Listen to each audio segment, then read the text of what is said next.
let's find out. Hello, everyone. Mike of Fights with Friends here for this first NCAA Eliminator.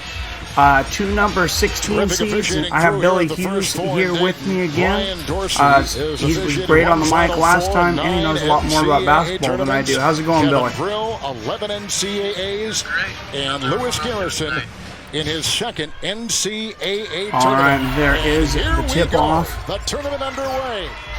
Dickinson gets the tip-off. Prarie Dickinson. Excuse me, can't speak right now. Two number 16 seeds, Dickinson and Prairie View.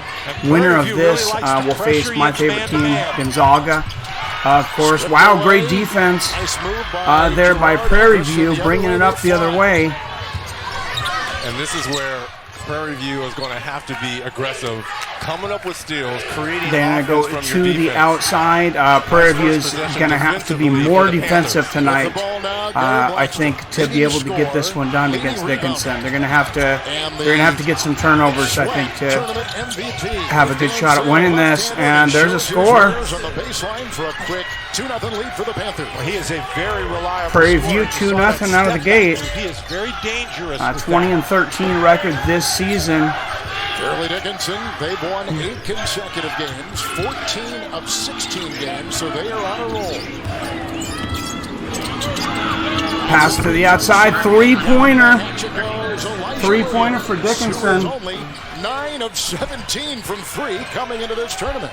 That's a very low volume, Kevin, but a very high percentage. I would say so. Maybe he was saving his best for the tournament. That's right. Bring it out now. Yeah, I seen both teams, both teams excited, seemingly excited about being here. But yeah, it's kind of like being led to the slaughter because if you win, you're going to face one of the the best teams. This is one of the things that he does best. He drives the defender ranked back, the best team in the bracket. I think by one of the best teams in the entire bracket. There's some people that are picking Gonzaga to win the whole thing. Defensive pressure here by the Panthers. Here's the guy you were talking about, Darnell Edge. Senior with this team. I agree with everything. With a nice feed down low. Missed. From Mike Holloway. Yeah, I disagreed with that one too. Dickinson misses there, and Prairie View coming back up the other direction. Conference record of 17-1, overall record of 22-12. Something I've already noticed. Little Jenkins has been able to penetrate this defense by Prairie View and get whatever he wants in the paint. That's a shot from outside by Devontae Patterson. And just like that, the three-pointer from the outside there for Prairie View. Beautiful shot there, and some of these guys, maybe they're on the bubble for an NBA draft pick though. Maybe they're. Wow, that was some way out there. Great shot there from Dickinson. He's a 47% three-point shooter. There's a guy, Red. Yes. Can flat out get it done from distance. Fairleigh Dickinson is one of the most efficient three-point shooting teams in the country. Patterson got it out. Got it inside. Dennis Jones. Tap and drive. Will now go from Patterson. With the ball, Jaleel Jenkins. Yeah, that's a good point. And Dickinson gets the ball gap, goes for the three-pointer there, and with the collision inside, so there's going to be a foul there. Down by Elijah Williams. That's a foul going on the Knights. Kevin, you don't change who you are depending upon the game you're playing, but Fairleigh Dickinson has a distinct advantage in Air TV, your favorite local channels streaming to your favorite devices. Anytime, looks like we got Nigel and Torrin in here. What's going on? Torrin says Donald Cerrone was fighting out like Quincy. Yeah, me and Billy were just talking about that right before Nigel and Torrin in here. What's going on? Right before the starts there. Number 3-on-1, and his pass out of the reach of Iwan Ellis, who is coming off the wing. Now, Dan Bonner, how many times in our lifetime? Bishop, he was first team all conference. Also, watch out for Prairie View Devontae Patterson, first team all defense. So that's going to be a good matchup to watch through this whole game tonight. All right. Well, thank you for that knowledge. These. Missed there, and Prairie View coming up the other direction. Yeah, so many players to keep track of, and these are, like we said, the bubble teams here for the NCAA, and a pass there, nobody there. I think there's some miscommunication there.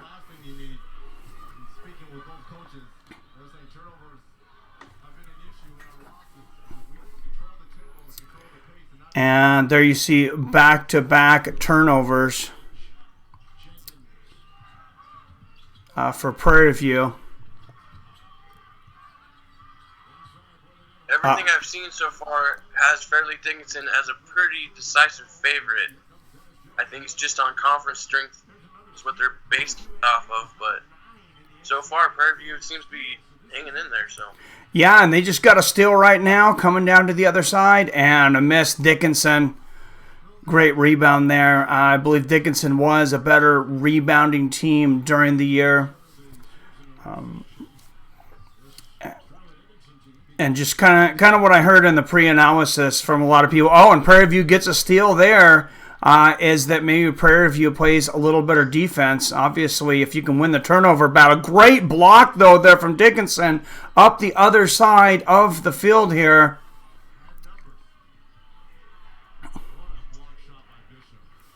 And they're not able to turn it into an immediate two, but what a great block.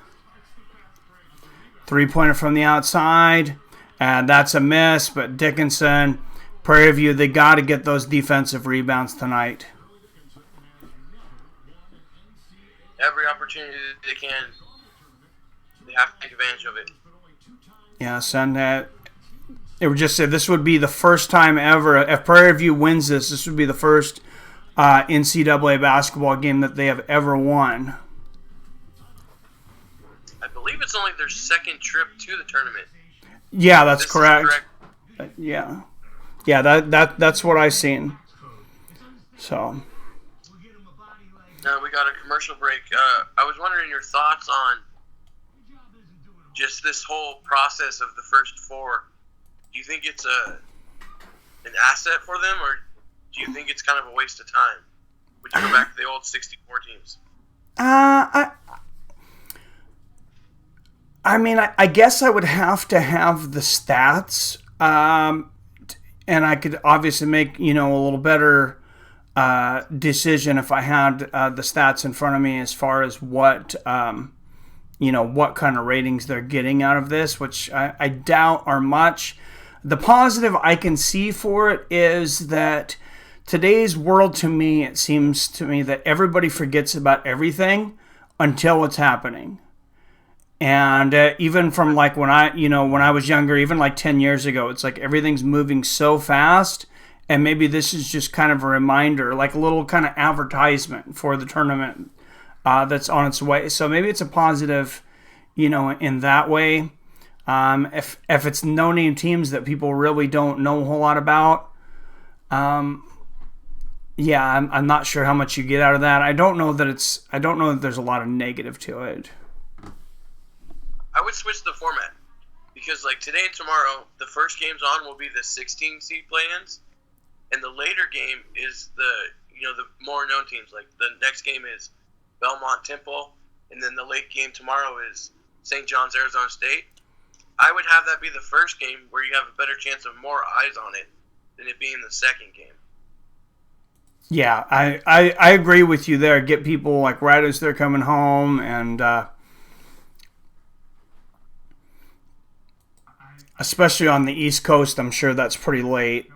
I'm just testing the sound here. Also switch it from Pure TV as well. Especially on the East Coast, I'm sure that's... If you want to talk here real quick, I'm just checking the sound in between. And, no problem. 14:53 to go. Fairleigh Dickinson has a 6-5 lead. It's been pretty up and down. There has been a couple steals from Prairie View, but they were unable to capitalize on those, as one, it resulted in a turnover, the other resulted in a block.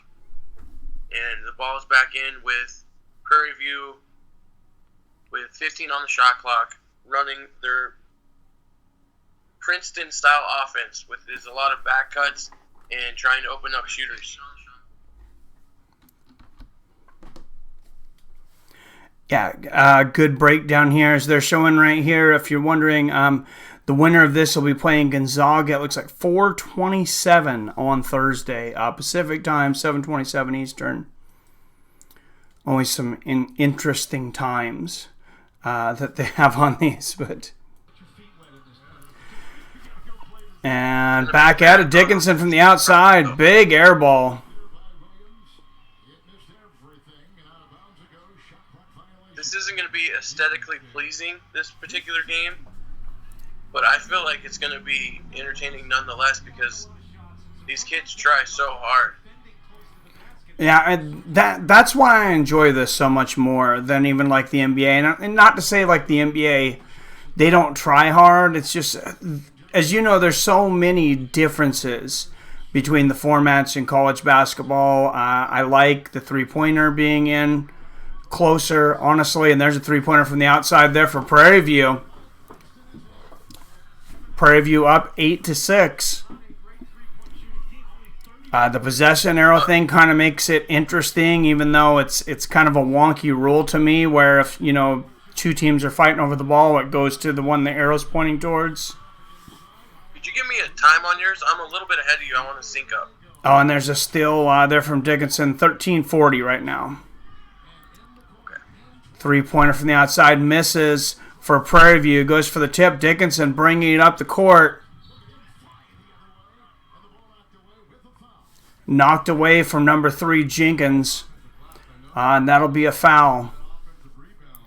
The other interesting rule that I'm not sure I'm such a big fan of that is different, though, is I'm actually not a big fan of is the 1-and-1 on the free throws instead of the 2 free throws like in the NBA if you miss the first one.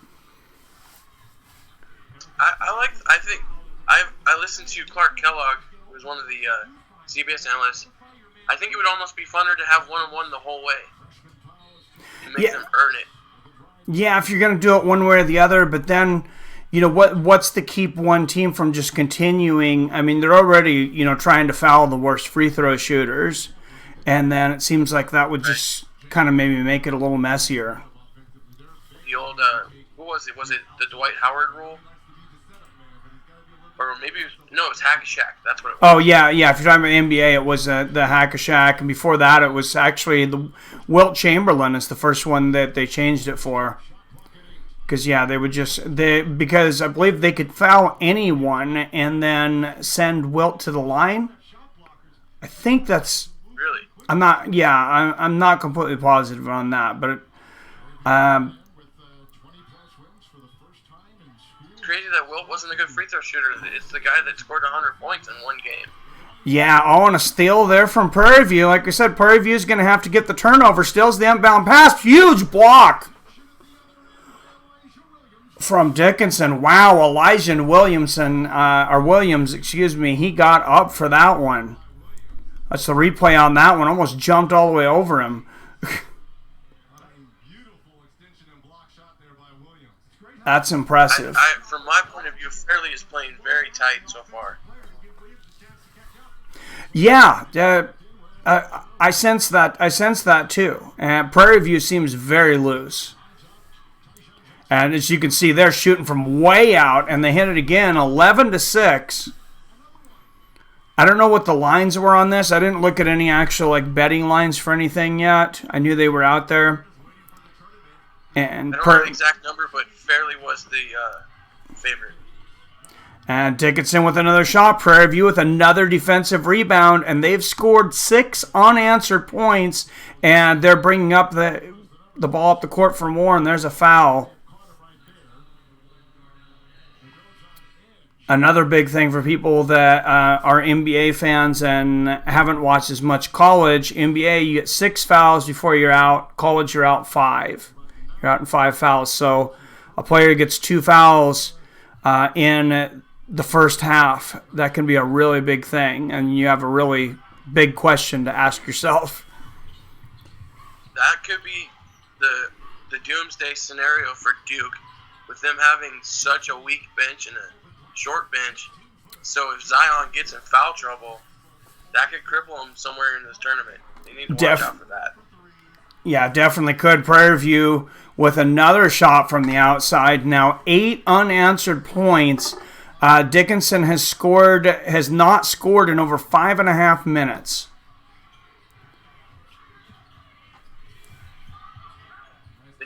Wow, another steal attempt there from Prairie View.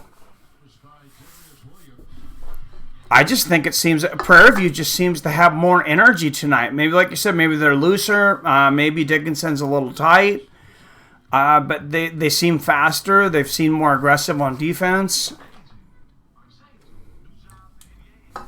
They're just moving more smoothly.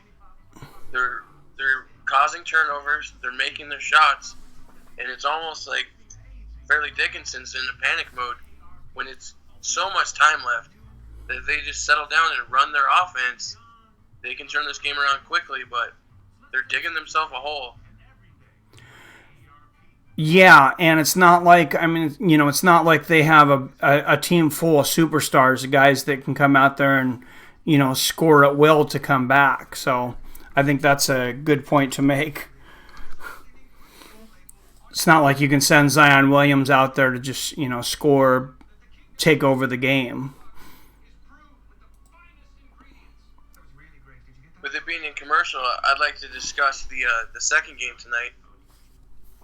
Two high-quality coaches with Belmont and Temple, and the Temple coach is actually retiring whenever their season ends, and he is on their last legs of his coaching career, but he actually has been coaching for 45-plus years now.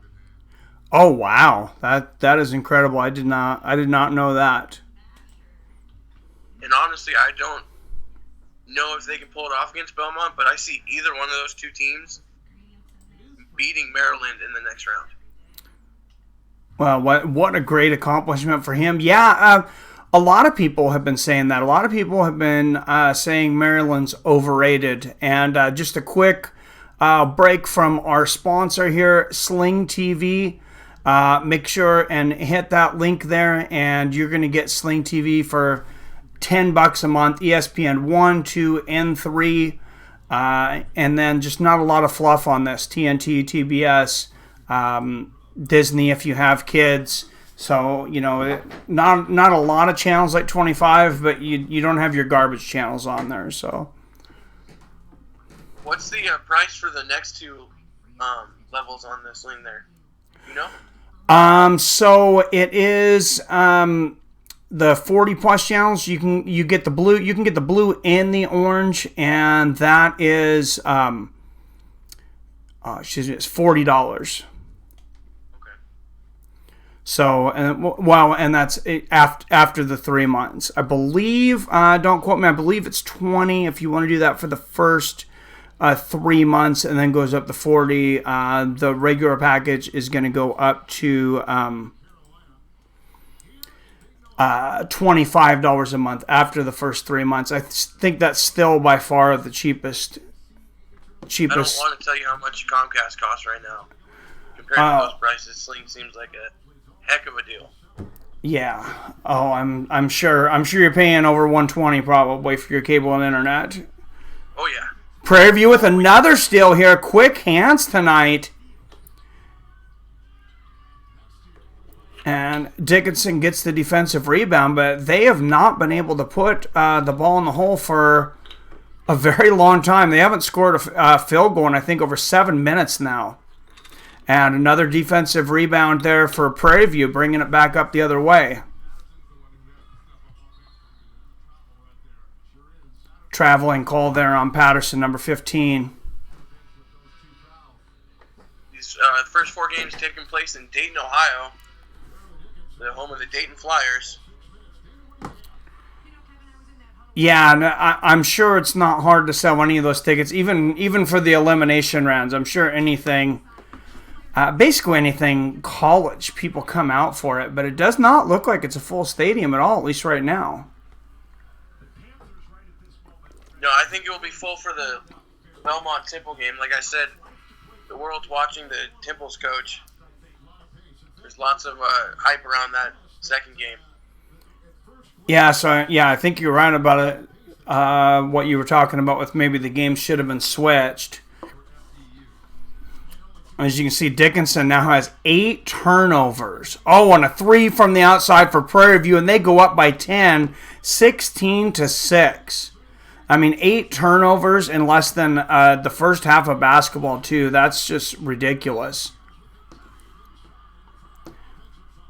Williams with a great effort there, but Claxton, he's already got 7 points.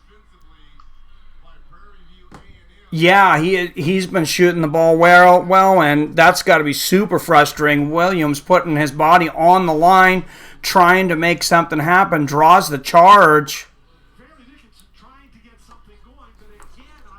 And I'm watching number 0. He doesn't move at all. That looks like a good call. Just outside the circle, too. That's the other key there. And I'll tell you, I'm at 10:40. And another 3.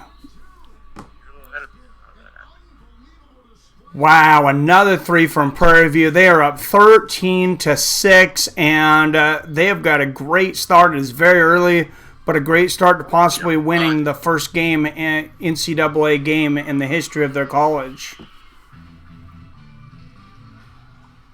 That's awesome, though. You got to feel good for a smaller school. They're in the SWAC conference. It's all of them are small schools down in the SWAC conference. Just this win alone could make their whole season. And even though there would be huge underdogs, I think it would be a dream for any of these players to get to play on the big stage against the Gonzaga Bulldogs. Oh, I'm sure, yeah, because then the nation's going to be watching. And so you go out there and you do something. I mean, maybe you lose, by a lot, but you have a player who scores 25, 30 points, and maybe they get signed even to the NBA Development League if they don't get signed to an NBA team. So the G League is changing the rules next season, the NBA Developmental League, where if you decide to not go to college for the 1 year, you can play in the G League and make a base salary of $125,000 and sign with an agent, sign with a shoe company, stuff that you're not allowed to do in college, and still be eligible for the draft after that one season in the G League.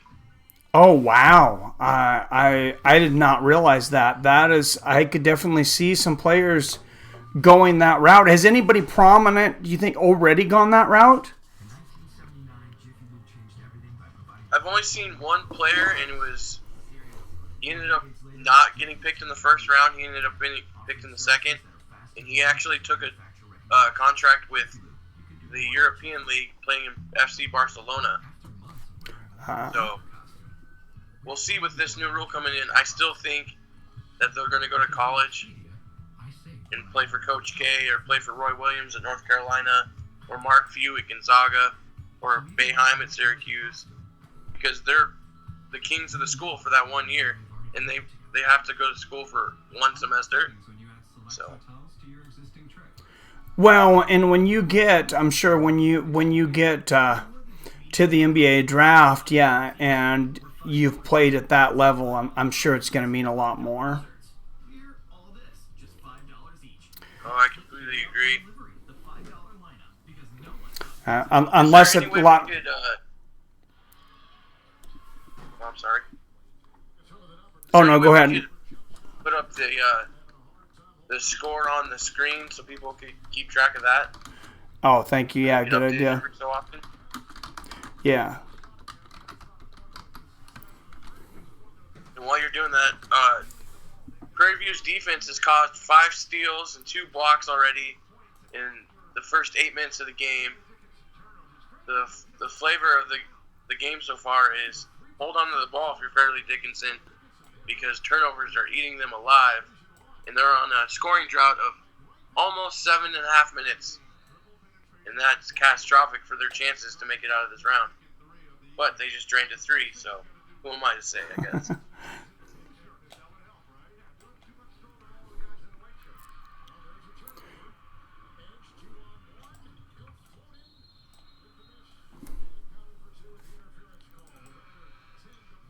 Got a momentum shift, steal by Prarie Dickinson, and a foul.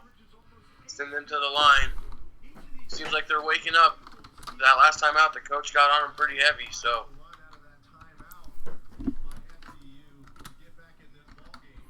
Yeah, they're still at that age where they might listen. Right. So, some of the NBA players, I'm not sure.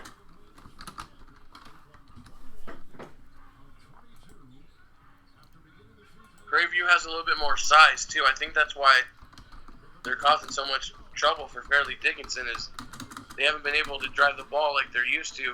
So they're trying to rely on a three-pointer, and they're not as good at shooting as Prairie View is.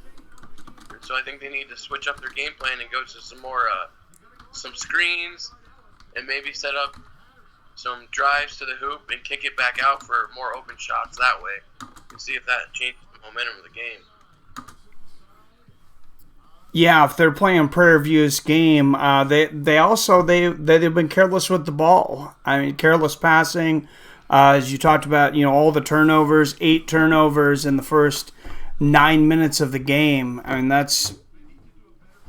it's going to be pretty hard to beat anybody when you're turning the ball over at a rate of 20 times a half.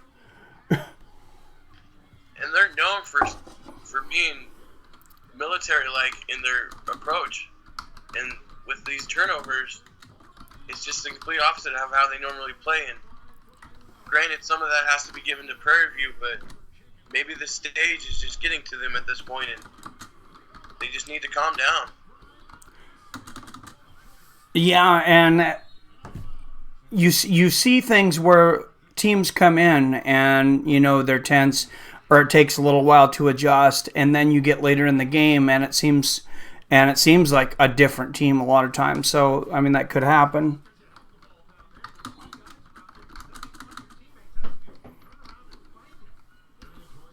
They've broken their scoring drought, but they've had 3 missed opportunities in a row where Prairie View has actually started to turn the ball over, and now they're trying to use a full court press against Prairie View as they break it pretty easily.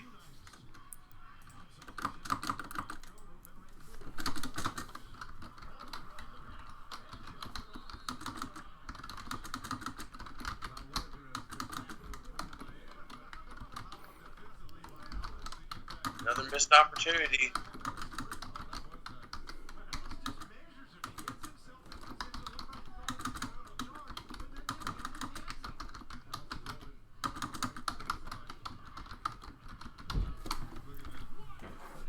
Wonder what the option would be for them to, compete with. Oh wow, beautiful dunk there by Prairie View. Broke right through the press. Fairleigh Dickinson is struggling mightily at this point. Yeah, I got a 10-point lead here for Prairie View. I'll tell you, I have 7:45 left right now. Score there for Prairie View again goes up 23-11. I love the fluid motion of Prairie View. 3-pointer from the outside for Dickinson. Misses again. They get the rebound. But wow, what a pressuring defense from Prairie View. Almost gets a steal again. This is a suffocating defense they're putting on. They just look like they want it more right now.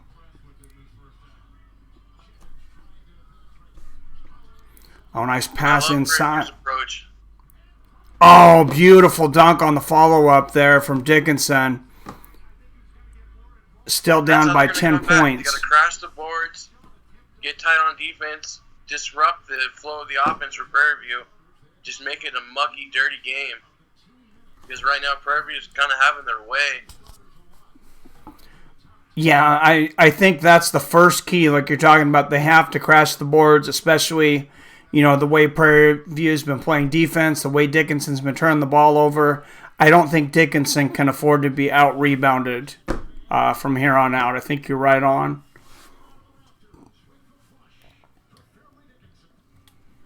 Ten-point lead for Prairie View. All right, and for everybody watching, TBS, TNT, True TV, and CBS, those are the big 4 channels that usually cover this. If you want to watch along, and like I said, Sling TV, they're running a great promotion right now. I mean, that's just an absolutely incredible promotion. $15 a month. Actually, $10 a month after the Fights Your Friends discount for 3 months. So that gets you your sports if that's what you're looking for. ESPN 1, 2, and 3.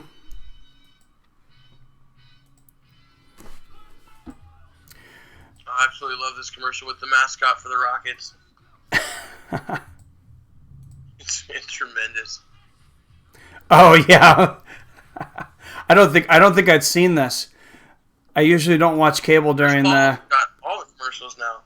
He's everywhere on TV. Yeah, I usually don't watch much regular TV unless there's UFC on, and then it's just the 1 minute in between. But were you able to get in touch with Dutch guy? As far as his league, yeah, I talked to him yesterday. I talked to him on Skype for a little while yesterday. He's pretty stressed out right now. He was getting off about a 13-hour day. About the unfortunate shooting there in Holland. Yeah. A couple days ago. Well, they basically have the Netherlands. They're basically on shutdown. I mean, he's on police security. They found 2 of those guys, I know, but it was a really rough day for him. So hopefully he's able to get on today and get that in. Hopefully he comes into the stream. Yeah, he contacted me earlier today, wanting to know if I was interested in joining him, talking about the fights from last weekend. Oh, good. Okay, yeah, he had mentioned that. Because he wants to do an every Monday, and he was talking about me doing it every Thursday, and I'm like, well, I have a lot of streaming obligations as it is right now, with every Saturday, every event. I said, I don't, think I can dedicate myself to every Monday, but I'll be there for as many as I can, so. Right. And, honestly, I didn't expect a lot of people to turn out for this smaller game. I think it'll be better on Thursday when the big boys are playing. But yeah, I think so too. So. Oh, nice offensive rebound there from Prairie View. Tips it in off the 3-pointer, and they're back up by 12. They're just out hustling them. They're getting all the loose balls. Yeah, this is a season low first half for Dickinson right now, and at this point, not surprisingly. Yeah, they both average. One averages 75 a game, and Prairie View averages 73. So nice. Oh, beautiful follow up, the dunk off the tip there. Miss on the finger. Their only offense in about the last 10 minutes is getting the rebound and putting the ball back up. Their offensive flow is disrupted mightily, and they're going to need to adjust things at halftime if they want to have any shot. Oh, Prairie with the shot from the outside there. Prairie View again up by 12 points. Yeah, they're going to have to figure out some kind of different game plan. I think they do need to slow the passing down here. They seem to be trying to slow the ball down a little bit. Even though they're behind so much, people might say, be tempted to push the ball up, but the way Prairie View's defense is all over the place right now, I would try to slow down the pace of this game. And they're man-to-man crash defense, so if they just run ball screens like they did in that last play, that'll open up opportunities at the bucket. Yeah, and there they go. Back within 10, 27-17. Prairie View still. Oh. And that is going to be an N1. Prairie View with the bucket, N1. This is a bit much to keep up with for the score on the scoring bar. But well, that's why I said update it maybe every media timeout. Yeah. We'll have a timeout every 4 minutes on the game clock. Yeah. Yeah, it says there's a timeout now. I'm going to put up a score here.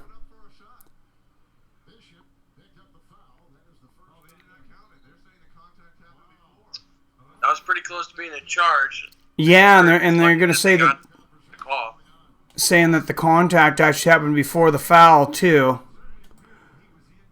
Yeah, I'm not sure what the contact there was, honestly.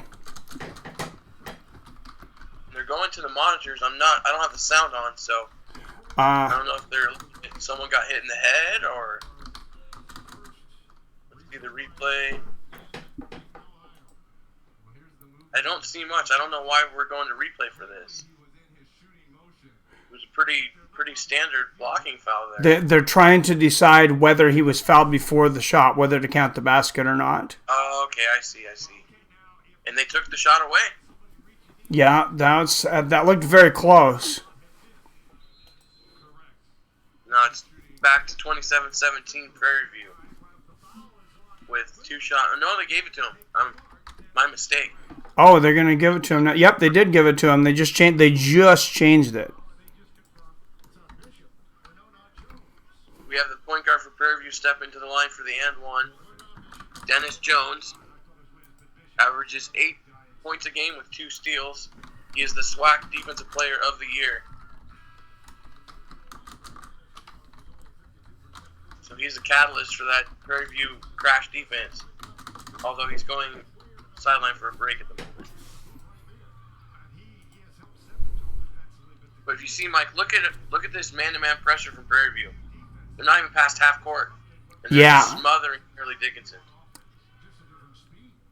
Yeah, they really are. Like I said, they just seem to have more energy. Like I said, this reminds me of like an old Kentucky-style suffocating defense right now. Oh, and they're the thing. That's what happens when you come in and you triple team somebody in the paint. Though somebody's going to be open, and Dickinson hits the 3-pointer. They just got to get some stops on the other end though to come back. Oh, beautiful pass there. Misses the what looked like possibly the easy bucket there, but that was a great pass. Beautiful move by the. Oh wow. Beautiful crossover to get to the basket and score the layup. Yeah, that was an athletic layup there, too. Jenkins from Fairleigh Dickinson. And another 3-pointer from Prairie View, though. Dickinson's, they got to stop leaving them open out there if they're going to keep hitting like that. Prairie View's already 6 of 9 from the 3-pointer. That's amazing. And Dickinson with another dunk there. A quick bucket. And, possibly this... Get the media timeout. So we got 3:29 to go. Prairie View 33, Fairleigh Dickinson 24. And I think for Dickinson, I know it's going to be a short time, but I'm sure that coach is already, taking notes here. There's going to be, I think, a lot to come out of the game tape on that, honestly, because I think... all that moving around on defense, I think that there's what's the word I'm looking for? I think that there's some openings there. While we're in timeout, I was hoping to get your views on another sport we all watched together, boxing. Did you see Deontay Wilder has his title set for May 18th? Oh, he has a title fight set? Yeah, he has to fight the mandatory challenger. It's Darnez Broxton or something like that. Yeah, I seen they had been. He had been the mandatory. He was getting a. They were going to give him an exemption to fight Tyson Fury, I believe, and then Tyson Fury ends up signing with Top Rank. Joshua signs with the Zone. Now, if I'm not mistaken, all 3 are signed with different organizations. Who is Wilder with then? If not the Zone or Top Rank / ESPN? Would that be Showtime? Yes. Yeah, he's with Showtime and his, I think it's Wild Card, the training camp there. I'm trying to think of the training camp. Not right, but yeah, he's with Showtime. Okay.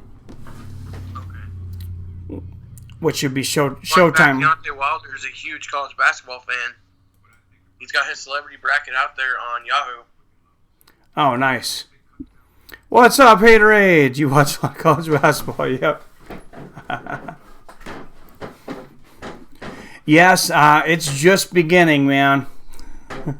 This is our breaking through the cobwebs on the lower game so we don't screw up a good game. Yeah, I figured this was good because probably not a lot of eyes on this game. Maybe there will be later as people start coming home, but yeah, a good game for us to get our timing down. They're missing a good defensive performance from Prairie View. I wasn't expecting this at all. Actually, I thought it was going to be a blowout in the opposite direction. And right now, Prairie View has been holding a 10 or so point lead throughout this whole first half. Yeah, I think pretty much everybody I've seen for the most part was picking Dickinson. One thing I did see in the analysis is that if Prairie View was going to win, they were going to have to put the pressure on and get the turnovers, and they've definitely been doing that. I didn't know you were there, Mike, wearing a Pittsburgh hat dancing. Awesome. Guys having a good old time. Yeah, I was. All right, Prairie View bringing the ball up the court here. And they want to go in with a big lead in that momentum, so it seems like they're kind of slowing it down, using the shot clock here. They're in no hurry, but they're running out of time. 3 seconds on the shot clock. 2, and there. Oh, and he misses barely. Dickinson gets the rebound.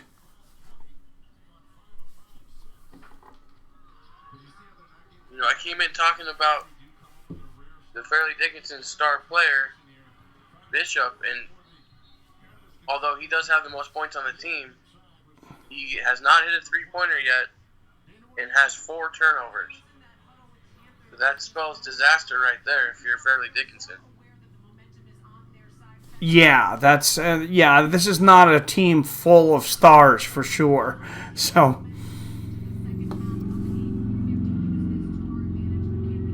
Prairie View is full of defensive stars. They have 3 players on the all-defensive team in their conference.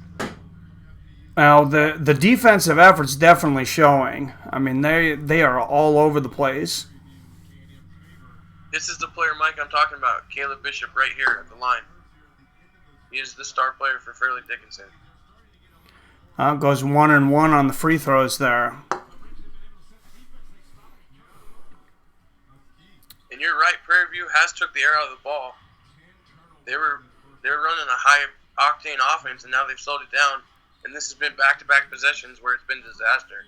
I think they need to go back to what they're doing.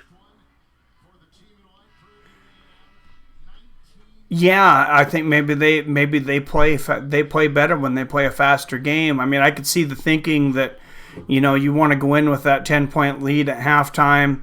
A lot of momentum gives the other team a lot to think about, but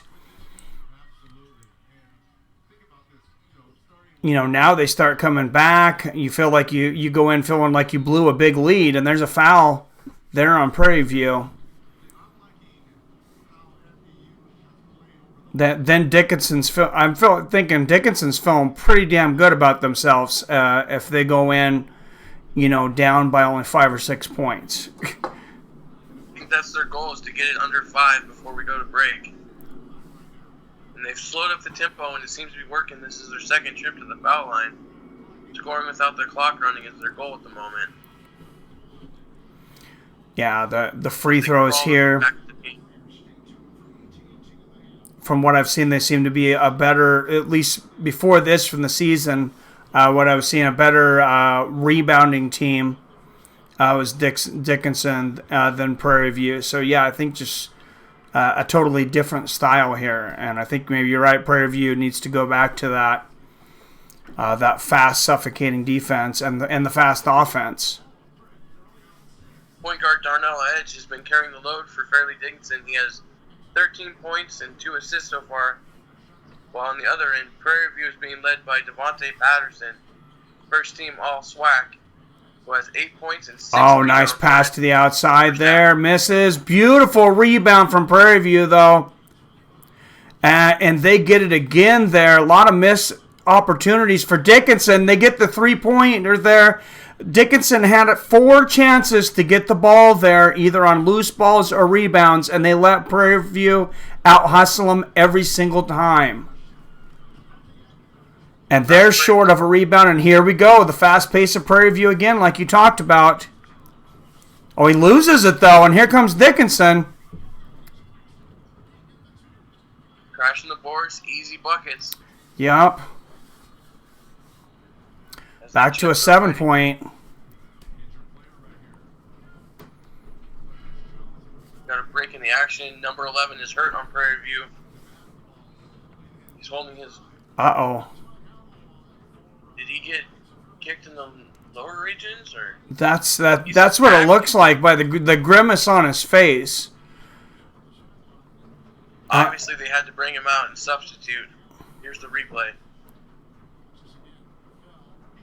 No, he just went straight down, Mike. Something happened. Oh no! I hope that's not a knee. He collapsed. Yeah, it's not good. And here comes Prairie View. Whoop. And that block looks like after the foul. 36-29 Prairie View, 1:09 to go. Looks like shooting 2 at the line. Yeah, it looked like Prairie View was going to run away with this, or had a chance to run away with this not very long ago. But they go back up to 8, and right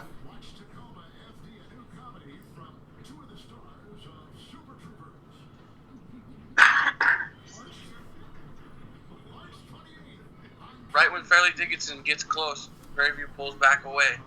Yeah, and another free throw there, and they are back up by 9. Good sign. 11 is back in, so maybe he knocked the wind out of himself when he fell down. That could be it. Yeah, hopefully that was it. He seems to be moving around just fine. That's Dickinson taking up some time here. You'd think they'd want to score fairly quickly, but they get the bucket. 7 points, and here comes Prairie View. 7-point lead for Prairie View. Darnell Edge is having a great first half, 15 points. And Prairie View's been on fire from the three-point line, way out there, and hits another one. Are you kidding me? Up by 10.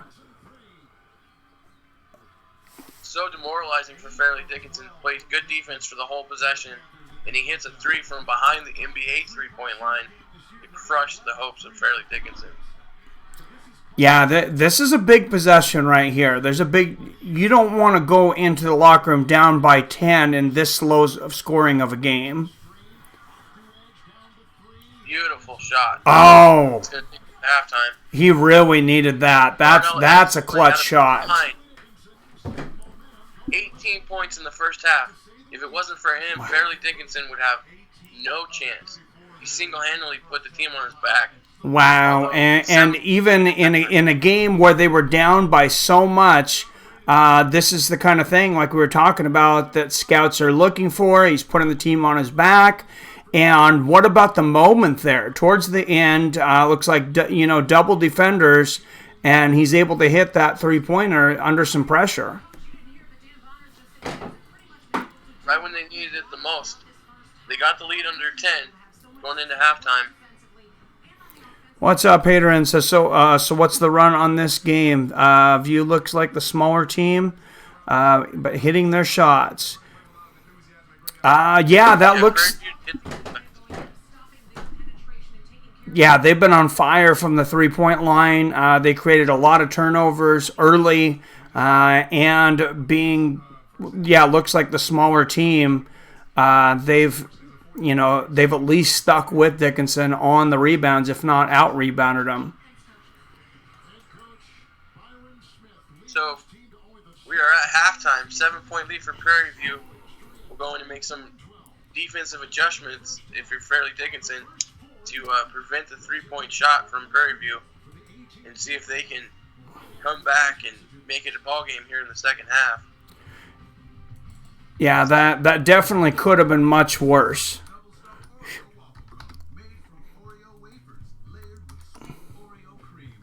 Most definitely.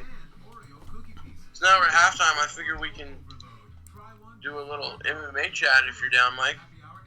Yeah, for sure. Let me take a quick restroom break, and before I do that, I'll give everyone a breakdown on the stats while you're gone. All right, I'm gonna throw up a quick sponsor message though, because I haven't not given these guys enough love here in a while, and that's one you use. Thank you. I seen that you use them. Robinhood, you were able to get your free stock, I'm assuming. Yeah. So yeah, I was pretty excited by that. That's an easy money. Let me see what. Yeah, there we go. All right, Robinhood, use that link there, guys, and it's just that easy. You don't have to buy anything. All you have to do is sign up for Robinhood. If you're scared of investing, it doesn't matter. You can't lose anything because you're just going to get a free stock. Excuse me. And I'll be right back. All right, Pulse Reloaded. You're one of our regulars here. Have you heard about the Cowboy Cerrone versus Ally Quinta fight? It has been signed for UFC Fight Night Ottawa on May the 8th, I believe, or May the 4th. But that shows me that Cowboy's moving on from his McGregor fight, and he's going to take the top 10 lightweight fight against Ally Quinta instead. All right, guys, we're at the half. 41-34. Prairie View has the lead. Prairie View is led by Blackston with 9 points and Devontae Patterson with 8 points and 7 rebounds. Fairleigh Dickinson has Darnell Edge with 18 points and Caleb Bishop with 7. Turnovers has been Fairleigh Dickinson's problem. 7 turnovers in the first half resulted in points for Prairie View.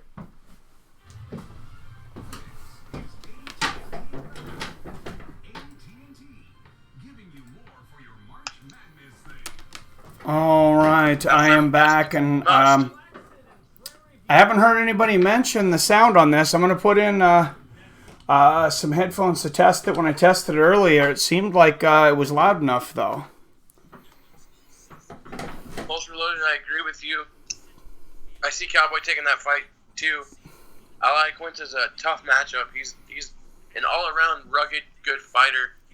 He's good in all places. I just love the momentum behind Cowboy right now. His motivation has just been so different since his near-death experience. He's a changed man and a changed fighter, and I think he's determined to make a run at the belt. Too bad, because I feel like Al went away from another title shot. I mean, that one could definitely go either way. It's going to be one of those styles versus makes matchup kind of thing. I kind of feel like Al's going to have a little bit of a size advantage, though, even though he's been at 155. Maybe not. Maybe not, because Cowboy's been at 170. Al just always seems like a Cowboy's big. Taller. I think he's taller. Al just always seems like a big 55er to me for some reason, though, stocky. So. Did you want to explain to Haterade who Cowboy's fighting? Yeah, he's fighting Ally Quinta, and that's the good thing about both those guys, that when you hear that they're fighting, they're probably fighting. You know that they're going to put it together. They don't give these guys, the UFC a lot of crap and stuff. They're just like sign on the line. Here we go. And Ally Quinta, correct me if I'm mistaken, he's a Sarah Longo fighter, right? Yes. That is correct. He's in there with Aljamain Sterling, and is Weidman and John Volante in there as well? I didn't see Weidman versus Volante signed. No. I was talking about their teammates of Ally Quinta. Oh, yeah. I know Weidman's in there. I'm not sure about Weidman Volante. and John Volante are best friends. Okay, so they probably are then. Yeah, I know Weidman's in there. Yeah, and SureDog has it at the top of their page. Cerrone, Ally Quinta verbally agreed to headline UFC Ottawa on May 4th. Sure. May the 4th be with you. Star Wars Day. Oh yeah, good point. Especially with the Disney theme. We'll see if, with basically Disney, ESPN owning the UFC now, and I got to hand it to UFC. They've done a great job, or ESPN. They've done a great job marketing UFC. They've opened their arms up for the UFC and just bent over backwards to promote them. Could you possibly see Disney, say if the UFC takes off and expands and brings even more and more money in, would you see Disney maybe trying to purchase them from WME? That's a good point. I mean, maybe that was the plan. I mean, you put out $1.5 million for 5 years. As you mentioned, they just extended it to 7 years. I didn't see the number on that. What's that? 1.5 billion. You said million. Or 1.5 billion. Sorry. Yeah, 1.5 billion. So basically, I mean, they're already in for half the price that WME paid for the UFC. So that seems like that would be a good possibility. That's kind of how Disney's done it with their other products, you know, when they purchased Marvel or when they purchased Star Wars from, man, I'm drawing a blank. Who was the creator of Star Wars? George Lucas and Lucas Productions, yeah. Yeah, when they purchased Lucasfilm, or even when they originally purchased ABC/ESPN, they started out as an investor and then took the whole product. And Viacom would own Bellator, and then Disney would own the UFC. We'd have two major markets going at each other. And you know, if they pay the fighters, I'm fine with that. I'd be great with that. And I mean, this ESPN Plus thing, I hope it keeps going the way it is. Just so many. I mean, they're putting so many good fights out there right now that aren't pay-per-view. But you mentioned that they just switched their pay-per-view model, and you think a lot of people are not going to be happy about that. You want to go into that? Yeah, so the pay-per-view model from here on out, starting with the next pay-per-view, Adesanya and Gastelum, the only place in the United States that you can purchase a UFC pay-per-view event is through ESPN Plus. You have to be an ESPN Plus member to purchase a UFC event. ESPN Plus is now offering year-long subscriptions for $60, where you get the first pay-per-view for free. So if you want, there is no more DirecTV, Comcast, Dish Network, you name it, AT&T, Uverse. ESPN Plus is the sole home for any UFC event, pay-per-view, fight night. Soon to come, the Dana White Contender Series will be on ESPN Plus as well. So it's going to be a change of pace.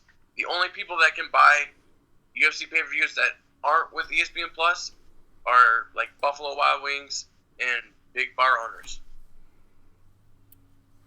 Yeah, that is interesting. I did hear there was an interview, if you go to UFC.com, for people. Megan O'Leary did about a 30-minute interview with Dana White where he announced that deal.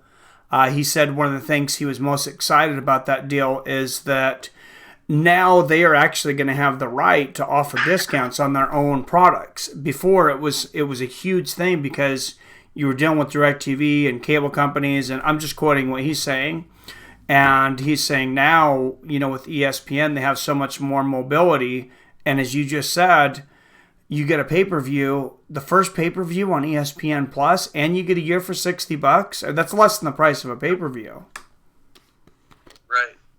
But the thing is that they're not changing the pay-per-view cost yet. MMA Junkie was saying they're hoping that they would drop it to $40 a month for the pay-per-view. But as of right now, that price has not changed. And MMA Junkie also said that this could be a way for them to increase fighter pay, with them not having to pay, 35% out to the cable companies? 50% on most of those deals. 50% the cable company was taking. That's why there was such a big argument, because they wanted to give DirecTV, it was either somewhere, I think, between 35 and 40%. And they had just pulled off of when DirecTV said that wasn't enough. They just pulled off. I still think they should just go the model of the WWE network, where they don't do pay-per-views per month anymore, cost-wise. You just pay for the monthly fee of the network, and you get every pay-per-view included. So why not make ESPN Plus like $20 a month, and you get any pay-per-view included? Yeah, and I would say that you probably have to have 2 tiers, possibly. I mean, I guess you would experiment with some things. I'm not sure how many how many how many people are going to come over for $20 a month, because they're going to need, ESPN Plus is going to need to get more, they're going to need to get new fans to make this profitable.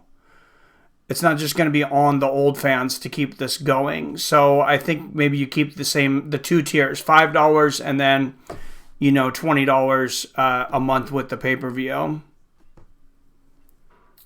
Or you might have to have it a yearly thing so people aren't switching between the $5 and $20 package whenever they decide they want a pay-per-view. Right. They also are claiming that going through ESPN Plus is going to improve their broadcasting capabilities. And I'm not sure what that would entail. Well, the UFC just bought another huge building across from their training complex, and Dana White was talking about this. He was saying that from that building that they would no longer have to be on site in other countries. They can be in China, they can be in Russia, wherever, it doesn't matter. They said they can broadcast from anywhere in the world from that building, and they have the absolute top of the line equipment there, which kind of, I would have liked to have been able to ask Dana a few questions there, because I'm a little confused as to how that integrates with ESPN, since ESPN's the broadcaster. So there's a little bit of a question there for me. Do you have the answer to Pulse's question where Nate Diaz is on the map these days? I think he's smoking a bowl somewhere and just not caring about anything. No, Nate Diaz, they were just talking about him going up. He said that he would fight Conor at 185, and now all of a sudden the Al fight comes out. Nate Diaz is so hard to negotiate with, and I was trying to decide, I'm like, whose side of this do I take? Because Dana White obviously has had a share of times where he's not been honest. And, then when that fight came out, Dustin Poirier said that it was absolutely miserable being around Nate Diaz because he was constantly trying to cause problems. And I'm just repeating what Poirier says. I don't know if it's true or not, but the more people you start to get, for me, I start to look for multiple people telling the same story against one person. And then, then I kind of start to question, okay, who's telling the truth there? Is it one person, or is it the 6, 7 or more people that are telling the exact same opposite story? Does Nate Diaz have secondary income? Does he have like a company or anything? He teaches. He does. Him and Nick do very well in what do you call it? It's not performances. Basically, they just show up at parties and people pay him. Seminars? They do seminars. He teaches BJJ classes, but then they just show up at parties for appearance fees. Like they'll pay him. Nick Diaz was saying recently that he got paid $20,000 just to show up and shake hands with people at a party and smoke weed. He's like, why am I going to get punched in the face when people are going to give me $20,000 and smile and be happy I'm there? Yeah, I mean, who could blame him? CTE or... Well, I mean, I could see not, it. I could see it, and I know UFC is not popular, all over the country as compared to other sports, but, say you're in Nevada, you're in the hometown of... the UFC, you're in fight area and you're running a big company. I could definitely see how would be worth it to drop, $30,000 to have the Diaz brothers come and speak to and hang out with, all these high-priced employees. I would do it. If I'm a big company and I know I have people that I know are fight fans and they're going to enjoy it, those guys spend way more than that on speakers and different things all the time. Did you catch the funny Dylan Day video where he chugs a whole bottle of Proper 12? You mean Dylan Dennis? Dylan Dennis, yeah, sorry. Oh, okay. No, I didn't. I'm guessing that... Go ahead. It's impressive. He only had to break once to catch his breath and then finish chugging the rest of the bottle. Oh, wow. Wow, that was... I have tried Proper 12 now, too. I haven't bought any yet because I had heard it wasn't as good as Jameson. But I did try some over at a friend's. I wasn't really drinking much straight, but I was drinking it with Coke. And, I mean, it wasn't bad like a lot of people say it was. I thought it was comparative to other whiskeys around the same price. Is it priced similar to Jameson?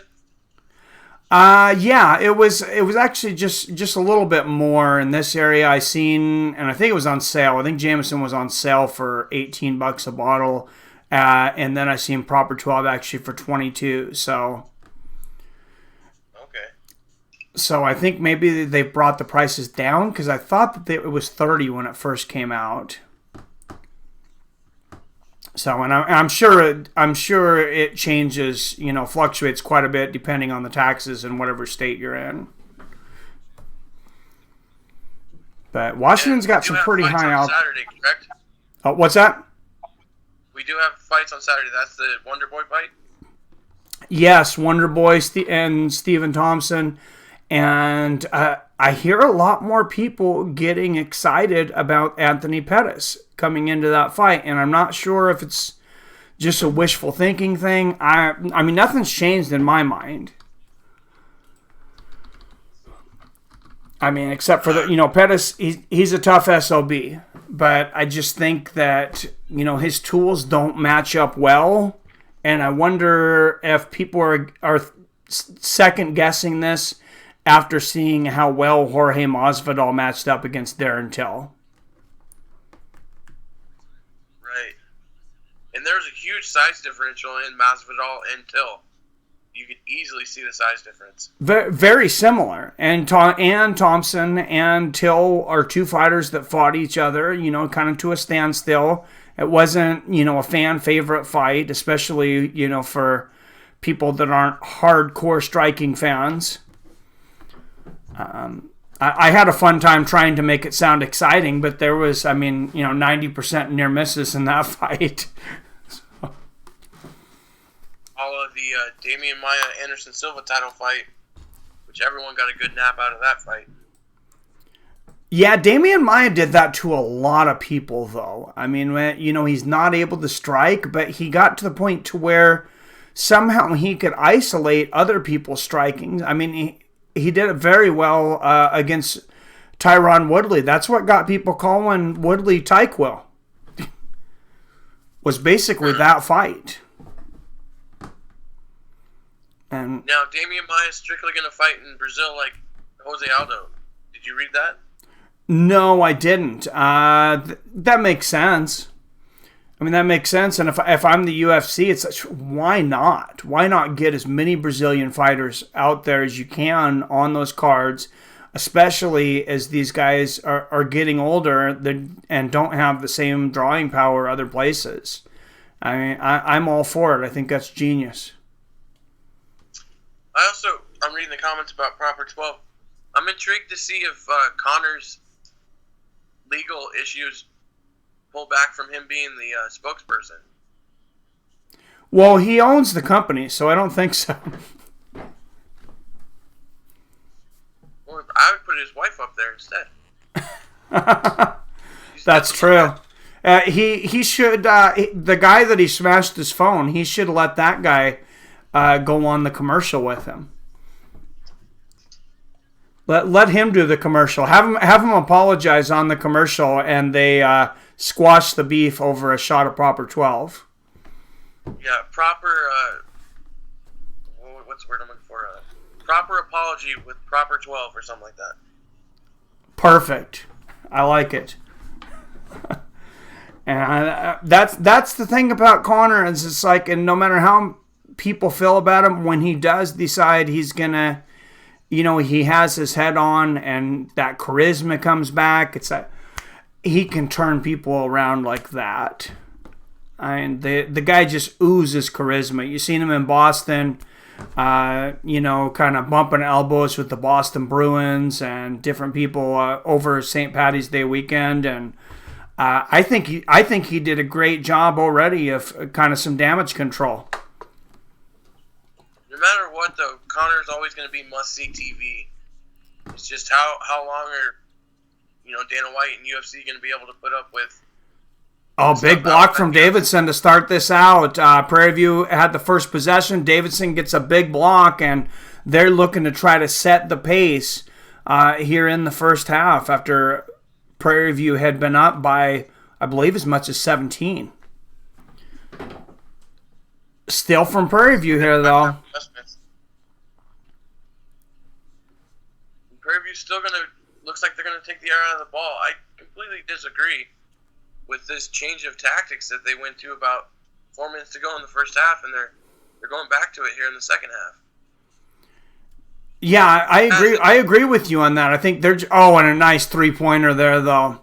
I mean, if they can keep hot on the 3-point line, it's not going to matter. Exactly. Who am I to say? Well, how long can you do that for, though? I mean, maybe you can do it for this game. I think they've only missed 3 threes in this whole game so far. Yeah, it's been incredible. And hustle by Prairie View gets another turnover from Davidson, and they're going to the outside again, shooting another 3, and they are on fire right now. They are absolutely lighting it up. This is incredible. Back to a 14-point lead just like that. Less than 2 minutes into the first half, and Davidson turns the ball over once again. They just can't miss a shot from behind the 3-point line so far. And that second one was a risky one, and that went in easy. They're amped up.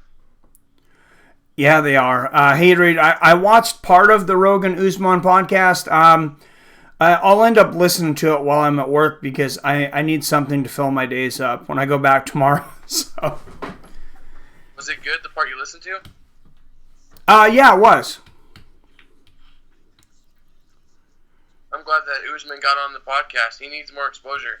Yeah, he does. It wasn't very much of it, and he kind of talked about Tyron Woodley, too, about how, kind of started talking about how he doesn't blame him for what he does, and then he kind of seemed like he was getting a little enraged, and nice tip in there for Davidson, but talking about how he was fighting basically for all immigrants.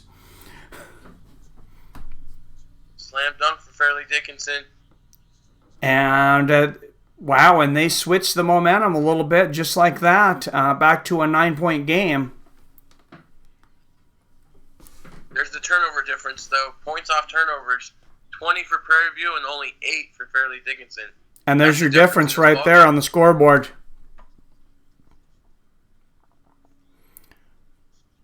Oh, and they guard him this time. They're like, no more of those open threes, and they leave it open again, and he barely misses. They're human. They finally missed the 3-pointer. Yeah, I thought they were on pace to break some kind of record there for a minute.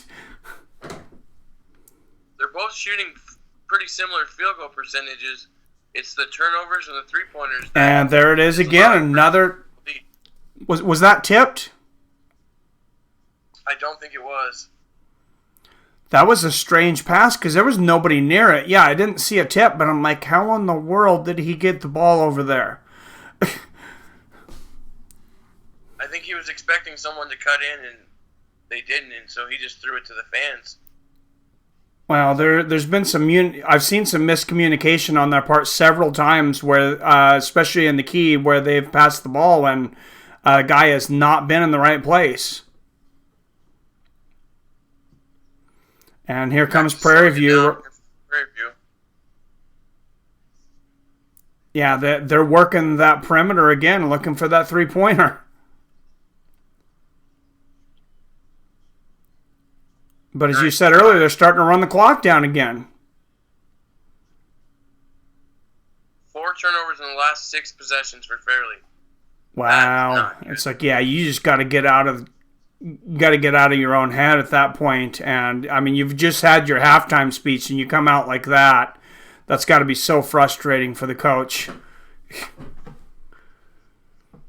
what is Hot Boxing with Mike Tyson? What is that?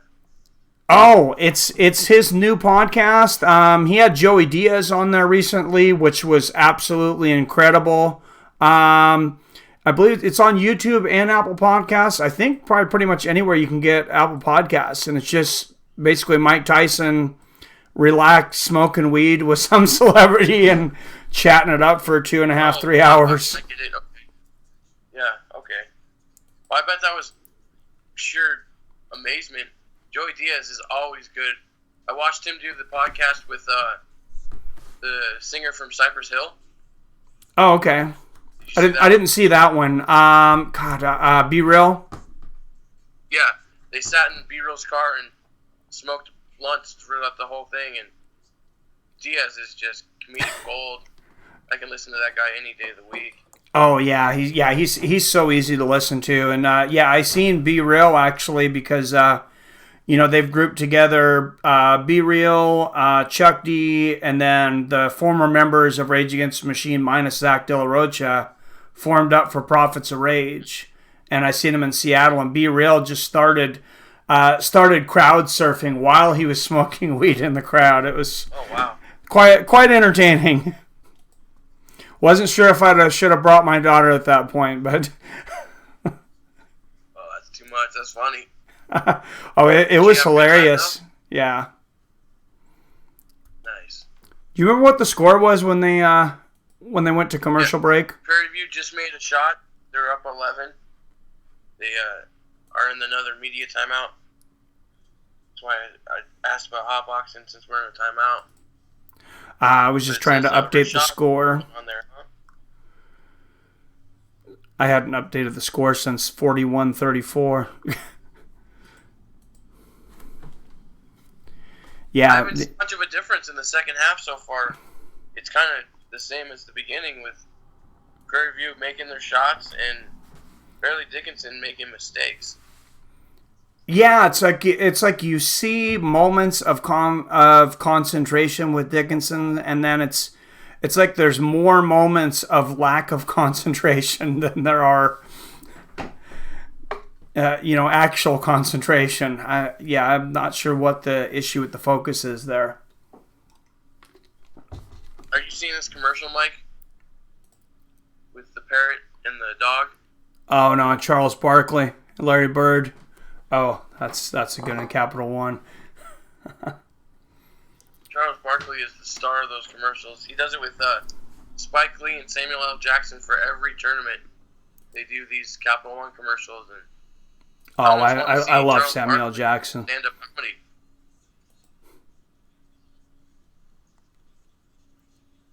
Jason, it's Prairie View A&M versus Fairleigh Dickinson. It's a playing game. The winner of this game plays Gonzaga on Thursday afternoon.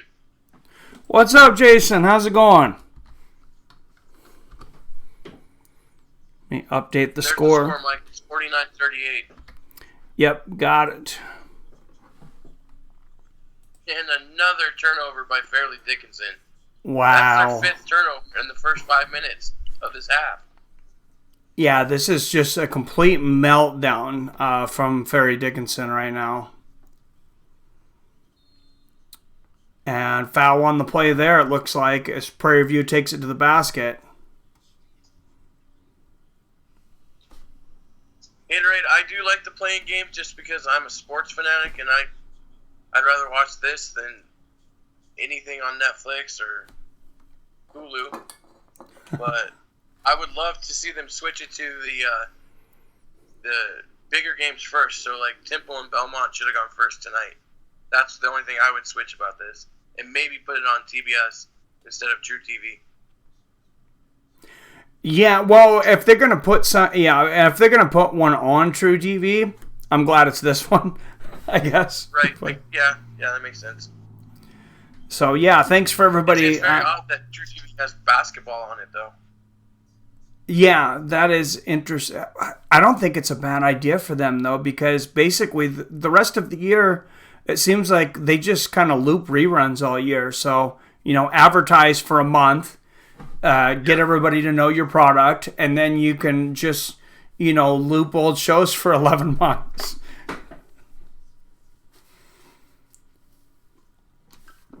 Scott F., you know the dedication. Mike has more dedication than anybody on YouTube. Where is this? He's probably the only man doing this. We possibly are. Well, I wanted to get this together too. I knew there wouldn't be as much interest in this one, so this is a good time for me and Billy to, work another game together and just sync up how we interact together. But now that Scott's here, even if it's only Scott playing, I have a couple trivia questions. All right, go for it. So, Scott F., let's see what you got tonight. This Hall of Fame coach was the head coach of North Carolina before Roy Williams took over for him.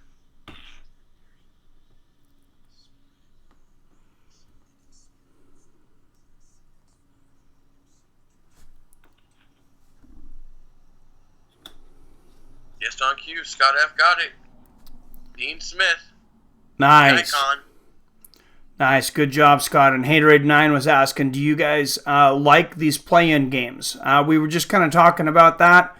I was saying it gives us something to watch. My thinking was possibly that it kind of just reminds everybody that the tournament is coming forward. Everybody gets to make sure they get their brackets in time and things. So what was your feelings about it? I like it. I would change up a couple things about it to make it more fan-friendly. I'd almost eliminate the 16 playing games and add a couple more at-large teams and just make the last 8 teams to make the tournament play their way in. Add the 4 teams that didn't make the bracket this year, put them in these playing games.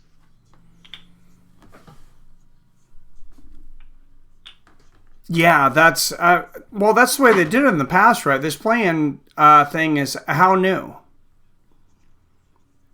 It's fairly new, right? Well, about 10 years ago when the WAC split to the Mountain West, they had an extra conference. So the playing game used to just be one game, and it wasn't 2 16 teams like this. And then 5 years ago, they added from 64 to 68 teams and made it 2 more playing games for the last 4 teams on the bubble.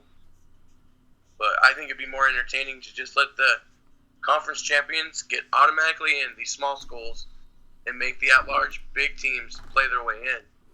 So we'd have Belmont, Temple, St. John's, Arizona State, and then we'd also add TCU, Indiana, Alabama, and UNC Greensboro, the 4 teams that just missed making it, and have those 8 teams face off, and those be the play-ins. So for instance, it would be every 11 seed would have to come from a playing game. We'd have 4 playing games for the 4 11 seeds. Does that make sense? Yeah, that's an interesting. That sounds like a better idea to me, actually. Dickinson missing the 3-pointer, gets the rebound there. And Scott F., you are correct. Brad Doherty was in between Dean Smith and Roy Williams. I am corrected. You are correct, sir. Very, very good knowledge there, Scott F. I'm impressed. And it was Matt Doherty, not Brad Doherty. I apologize.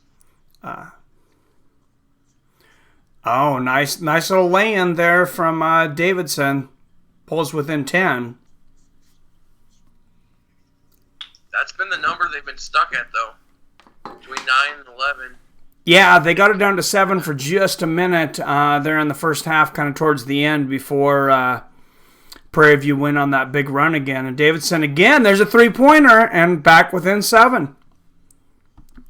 Here we go. And Scott F., I don't have anywhere I could bet. I would if I could. But we don't have any sports gambling here in Colorado. Yeah, we don't have it yet here in Washington State either. So maybe a good thing for me. I can kind of have a compulsive personality, so. I'm the exact same way. But I would like to, put $10 on a game here and there, Yeah, that's always fun. That's the one thing I miss. It's interesting, different pockets of the nation, the kind of fans and people year round. Because when I was in Eastern Washington, everybody I worked with would come over for games all the time. I mean, I'd have 20, 30 people over at the house for UFC, football games, like everything. We'd all bet, drink, eat, whatever. Here, Seattle area, bigger city, it's like you might get somebody, it's not even really worth it. You might get an invite to somebody's house, you show up, nobody else shows up. I have a buddy that does a pro wrestling podcast, and he's out of Bothell, Washington. Do you know where that is? Yeah, I drive there to work every day, actually. Oh, so it's near you. Yeah, can you send me a link to his podcast? Yeah, sure will. Yeah, send me an email to him, and I'll check it out. I was actually pondering doing live reaction. Actually, I probably will for WrestleMania. I've been a wrestling fan since I was 4 years old. Oh, Prarie View, beautiful block, and then runs the floor. Meanwhile, Fairleigh Dickinson's trying to make their run. Yeah, that was a beautiful move from Prarie View, though. Gets the block on one. There's the replay there. Gets it on one side and runs it all the way across the other side of the floor there. And I'm not sure if we're... timeout now. What's that? We're getting ready to go into the next media timeout after we go under 12 minutes to go. All right. I'm at 12:40 right now, so we might be off on time again. I'm at 12:32 right now. Oh, okay, so we're right there. Okay. Good deal. All right, Dickinson with another score there. Nice little layup there. Jenkins has come out firing. Darnell Edge was the player that dominated the first half for Fairleigh Dickinson, but Jenkins has already made a couple layups and a three-pointer. So, spreading the wealth finally here. Oh, three-pointer again from the outside from Prarie View. Oh, beautiful putback. Back to 7 points there. And yeah, it seems like maybe in that first half, it was... I don't know if it was communication on the point guard's part, and he just shoots it from way out three and breaks it. But definitely some miscommunication, either of to where telling people where he wanted them to be, or they were not understanding how to be in the right place. But I mean, he was passing to invisible players, I think, about 6 times that first half. We've got our under 12 media timeout. 54-47, Prairie View A&M holding a 7-point lead. I've got another question for Scott F. here. Could you name me the one player who dominated the Final Four for Houston when they went up against North Carolina State in the 80s? Who was their dominating center? Oh, I know this one. He's now an Hall-of-Famer.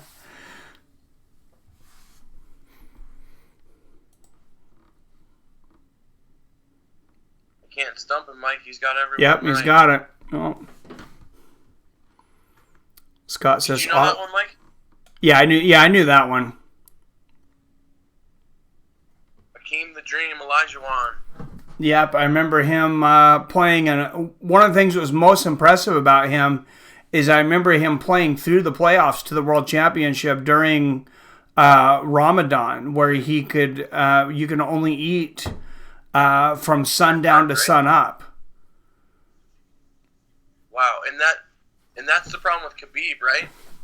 Yeah, that's why he's not fighting. Hakeem just did it. I want to say, if I'm not wrong, I want to say he lost something like 30 or 40 pounds during the month. It was a lot of weight. It was very impressive. What was that? What month is Ramadan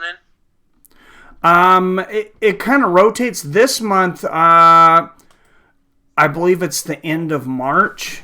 Let me look it up. I have it on. Okay. It's kind of like Easter, I think, though, not the exact same. May 4th to June 4th, or May 5th to June 4th this year. So yeah, that's right so during. We won't see Khabib until August. Yeah, he said he doesn't want to fight till August. So yeah, that's because he wants to stay out through his teammates' suspensions as well, who got a 1-year suspension. How many of them got suspended? 2? I believe so. Only 2 that I know of. And they were the 2 that jumped in the cage, correct? Well, yes. Dylan Dennis just got a suspension too, and I don't think it was a year, but yeah, I think it was the 2 that jumped into the cage. I actually didn't agree with, from what I seen, a suspension on Dylan Dennis at all, even though I'm not a fan. Doesn't he have a Bellator fight signed though? I thought I just read that. Well, he's suspended by the commission. They can't stop him from fighting anywhere else. Now, the UFC, I believe what they do is if the Nevada Athletic Commission suspends them, they have. I could be wrong about this. I think I'm right though that they have. And Dylan Dennis would be over his suspension here soon, anyways, because it's 7 months. Nice shot there from Prairie View. But yeah, the UFC has a deal, I think, that if they're suspended in the Nevada State Athletic Commission, they won't give them fights anywhere else. Oh, that makes sense. Okay. Do you have your thoughts on Iaquinta Cowboy Scott F's asking? I'm not as excited about that. I am excited about the actual fight, but I wanted to see both of those guys move forward, and both of them kind of have a chance at a title shot. It looked like Iaquinta was kind of moving towards another title shot. Cerrone's hot. He is hot right now, but especially if it's a 5-round main event, I kind of lead towards Iaquinta. Really? I'm such a diehard Cowboy fan, I can't root against him. It troubles me to even think of picking someone else. I do really like Cowboy. I was very impressed with Iaquinta's performance against Kevin Lee here recently, though. I've been a fan of Cowboy since seeing him on the local stage, fighting for Ring of Fire, and then a month later he was on the old Tap Out show with the Tap Out crew. Yeah, I remember that. That's also where I met Leonard Garcia, was that show. That was one of my favorite fighters, man. That guy was in absolute wars every time he went out there. Leonard Garcia, Roger Huerta should be one of the fights that you suggest to any new MMA fan. Yeah, and then he also fought, was a Vietnamese guy, I think. They fought twice in the UFC, I want to say about 5-6 years ago. And I can't think of the kid's name. It wasn't Korean Zombie? No, it wasn't. Oh, beautiful block there from Davidson. And one. And they could get back within 6 points here. It's been a slower paced second half. Yeah, and that looks to possibly favor Dickinson. Yeah, they've been controlling the tempo a lot better in this half. And it's been behind this particular player, Jenkins. He's been kind of the catalyst to the comeback so far. All right, 56-50. We have a 6-point game. And I think I figured out who Leonard fought. Was it Nam Fan? Yes. Okay. That is correct. I think wow! And Dickinson with a 3-pointer. We have a 3-point ball game. This is a 1-possession ball game. No. The shoe's on the other foot. Now Prairie View's got to adjust to the Fairleigh Dickinson run. Their 3-pointers aren't going in anymore, though. Well, they're guarding him a lot better on the perimeter than they were as well. They're not giving him those wide open shots. Right, they're right in their face. Yeah. They're playing with passion finally. They finally woke up. Well, and as you pointed to earlier, that maybe that it seemed like they were playing a little tight. It seems like maybe that was the case. They seem to be playing with more energy. That is true. And finally a 3-pointer goes in for Prairie View. They finally take the bucket home. Stretch it back out. 50. Oh, they only gave him a 2-pointer on that one. 58-53 Prairie View. All 9 right. minutes and 37 seconds to go. Still a 5-point game. 9.5 minutes left here in the game.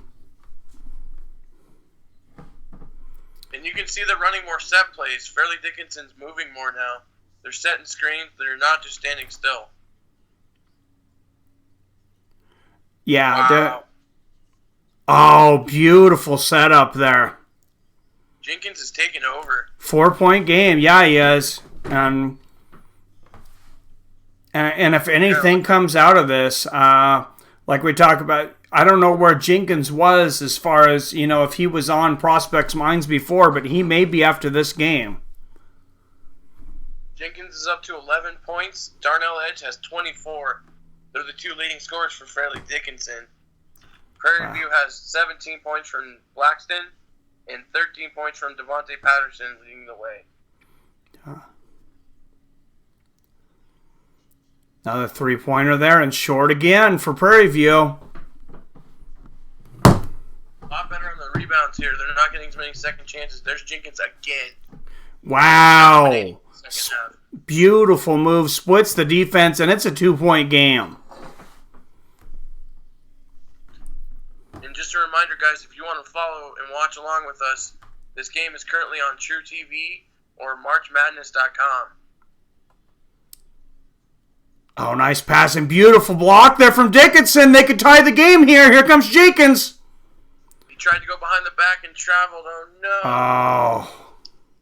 He was trying to get fancy with it. You can see he's a little embarrassed by the look on his face. Yeah, definitely frustrated. I mean, they could have tied the game there. I mean, I don't think they've had a lead the entire game. Not that I can remember. I think they haven't had a lead since like 2-0 or 4-2, something at the very beginning. Yeah, and it was very, very beginning. And all this comeback is happening without Fairleigh Dickinson's star player, Caleb Bishop, doing much of anything. So if they can get him going, that could spell disaster for Prairie View. Yeah, definitely. And Prairie View, I mean, they're going to have to come up with something outside of those 3-pointers. They've been cold here. And they're going to shoot another one, and it's blocked. Number 11 gets it back. Wow. And the shot clock expires. He makes it, but the shot clock had expired. And Prairie View seems to have no game plan right now except for to shoot those threes. We've hit the under 8 timeout, guys. 7 minutes and 56 seconds to go. It's a 2-point game. 59-57 Prairie View. I'm a little confused by what Prairie View is doing here, to be honest. I mean, live by the 3, die by the 3, I guess. But when you're continuing to miss that many right now, it's like, do you have something else? They're not getting their second chance points anymore as well. They were living off the 3-pointers, the putbacks, and the turnovers.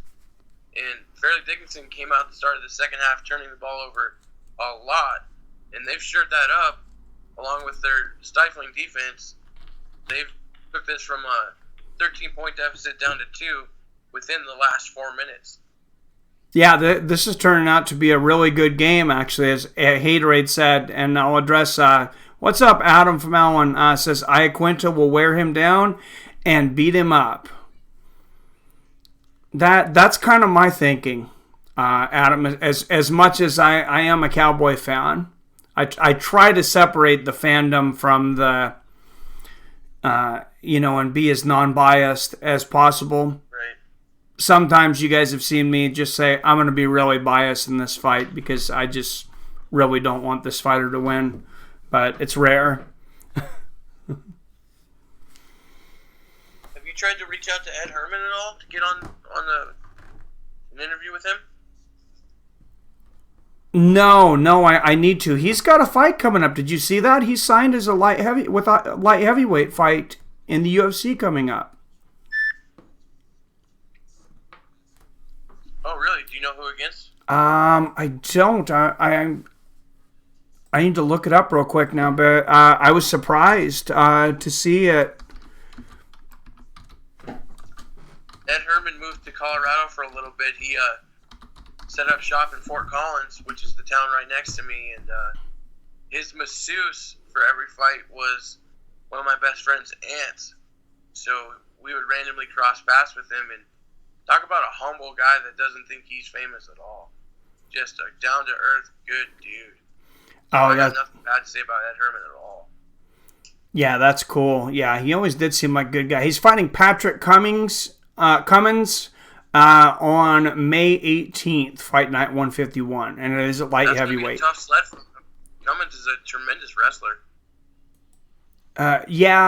Well, especially fighting a wrestler when he's fighting at such a higher weight than he has in the past. The highest I ever remember him fighting was 185.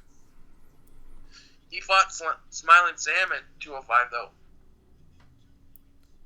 Okay, I had kind of forgotten about that fight. Yeah, he just seems like a real small guy for 205. You are correct, Taterade. Smiling Sam Alvey, he could be a superstar if they could market him directly. Oh, for sure. And we have a tie ball game.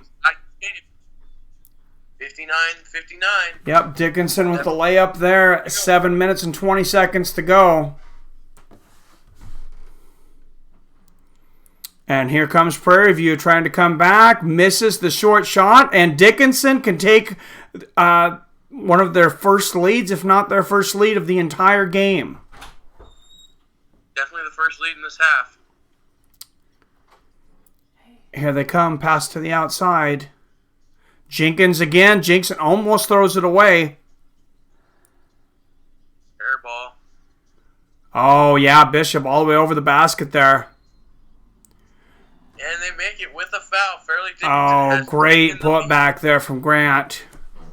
And another lead for Dickinson. What's up?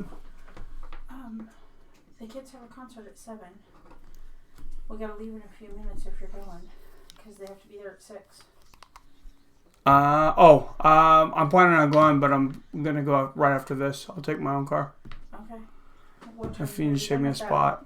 6:47 gameplay in this, so I'll probably be. Hopefully, I should be there by 6:30. Okay. Okay. Well, I'll probably drop them off and go get myself something. All right. Sorry about that. All right. Prairie View bringing the ball up, down by 2 points now, and going cold from.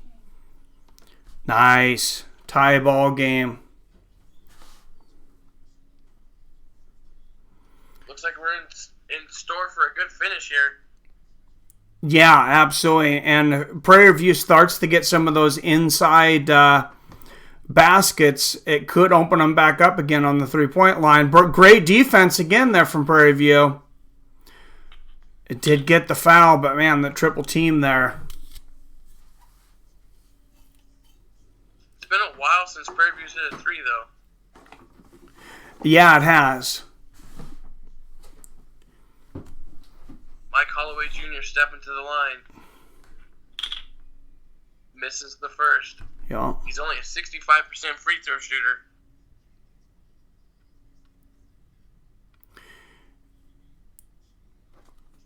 Yeah, you'll see a lot more of those in college. Oh, and he misses both of them. Missed opportunity there if you're Fairleigh Dickinson. Yeah, and there they're advertising our the bracket we're playing. Three-pointer from the outside for Prairie View, wide open, and he hits it. Just what the doctor ordered, the three-point land is kind. Prairie View back in the lead. 6 lead changes. Prairie View's biggest lead, 13 points. Oh, nice pass from Dinkins and the foul.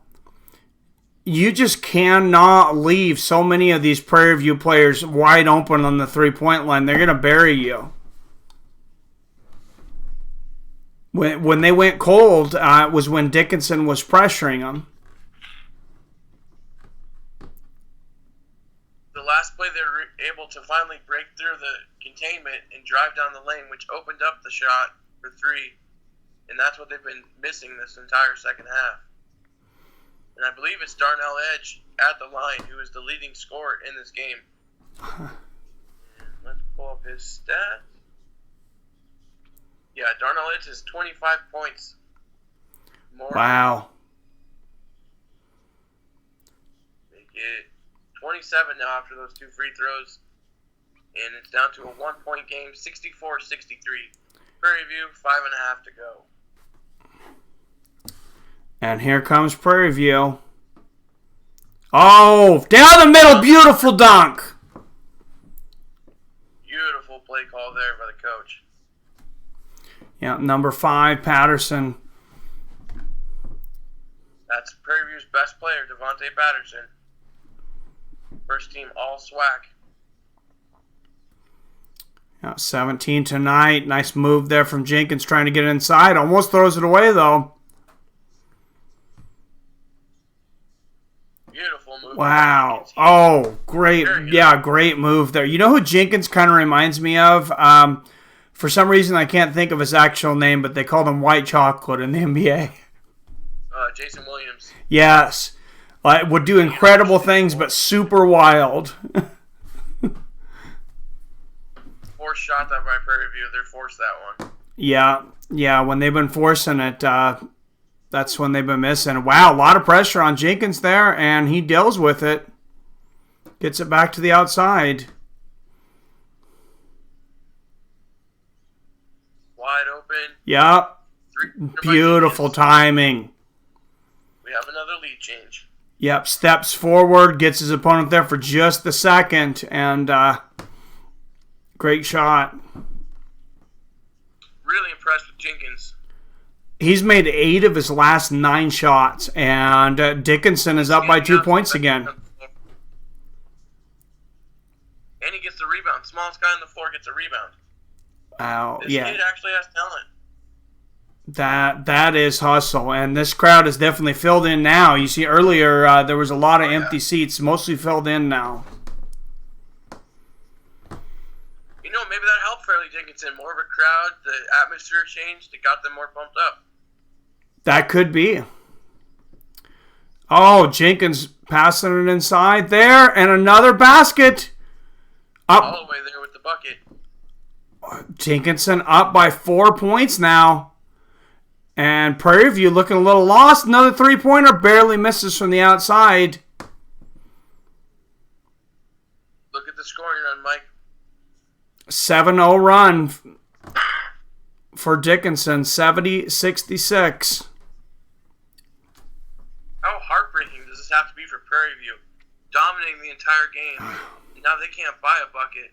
And they're seeing their dream of winning an NCAA tournament game slip away. Oh, wow. That was from way out, and Dickinson hits again. Up by 7 points. We got a timeout on the floor.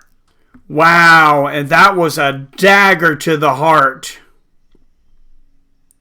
73-66. Oh, did you see that fan with the stocking cap on, putting his hand around? It almost looked like he was in tears.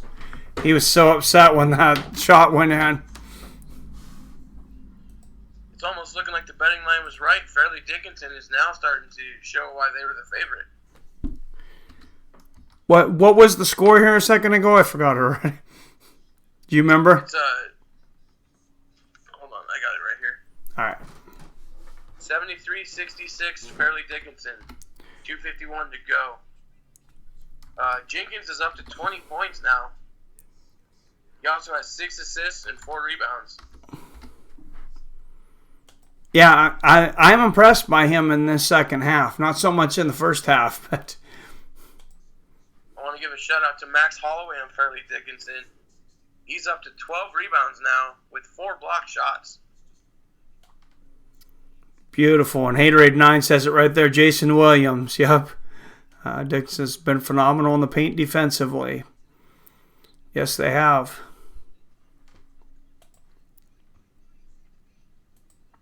I completely agree. It's been a complete 180 here. From just, I want to say, the last 6 minutes or so, that this game has completely been turned around. Well, and with Prairie View's, their fast game style, they get a little rest, they get a little bit of motivational speech, they could have one more big run in them. Never count on a three-point shooting team, but they're forcing the shots now. They're panicking. Yeah, they are definitely forcing their shots. They definitely look like a different team. than that team in the first half. I do got to ask you, Mike, do either one of these teams give you any nervousness about Gonzaga? I'm always nervous with Gonzaga because over the years they've just seemed like a team that is capable of playing up or down to the skill of their opponents. I believe they one year lost to a 15 seed as a number 2. I can't remember the team, but I'm pretty sure, I know they were really high seed. I'm pretty sure they were a 2 and they lost to a 15. Here's the stat breakdown. Prairie View's down to 12 from 23 at threes when they started out, only missing 3 in the first half. They're struggling. Wow. Now, I do think Gonzaga does basically everything better than both of these teams. Well, you think about Gonzaga's size. Neither one of these teams have a center or a really tall power forward. No, and that's why they're playing for the 16th seed. But right. I mean, we've seen low seeds go deep. And it would be Fairleigh Dickinson's guards that would make me worried at all. Because these 2 guards for Fairleigh Dickinson have 50 points between the 2 of them tonight. Wow, and Prarie misses again. They have not scored in over 3 minutes now. 10-0 scoring run in the last 3 minutes for Fairleigh Dickinson. Wow. So they went from down 3 to up 7. That is extremely impressive. And using up a lot of game clock now, too. This is a must-stop possession for Fairleigh Dickinson. And another foul. That's something else that's been a game changer is Prairie View is getting foul happy. Many trips to the foul line for Fairleigh Dickinson. Yeah, they've fouled a lot in the second half.